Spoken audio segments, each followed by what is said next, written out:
पन्हाळगड वेढा आणि सुटका ही छत्रपती शिवाजी महाराजांच्या पराक्रमाचा आणि युक्तीचा एक सोनेरी अध्याय आहे। 1660 साली आदिलशाही सरदार सिद्दी जौहरने प्रचंड सैन्यासह पन्हाळगडाला वेढा दिला, ज्याला मोगल सरदार शाहिस्तेखानाची अप्रत्यक्ष मदत होती। गडावरील अन्नसामग्री संपत आल्याने महाराजांनी किल्ला सोडून सुटण्याचा धाडसी निर्णय घेतला। त्यांनी सिद्दी जौहरला खोट्या वाटाघाटीत गुंतवून ठेवले, तर दुसरीकडे रात्रीच्या अंधारात हिरकणी मार्गा सारख्या दुर्गम वाटांमधून सुटकेची योजना आखली।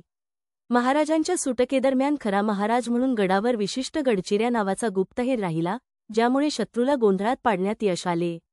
महाराज विशाळगडाकडे मार्गस्थ झाल्यावर बाजीप्रभू देशपांडे आणि 300 मावळ्यांनी गजापूरच्या पावनखिंडीत शत्रूचा पाठलाग रोखण्यासाठी भयंकर लढा दिला। बाजीप्रभूंनी तोफेचा आवाज ऐकू येईपर्यंत खिंड लढवायची शपथ घेतली आणि शेवटच्या श्वासापर्यंत झुंज दिली। त्यांच्या बलिदानामुळे महाराज सुरक्षितपणे विशाळगडावर पोहोचले।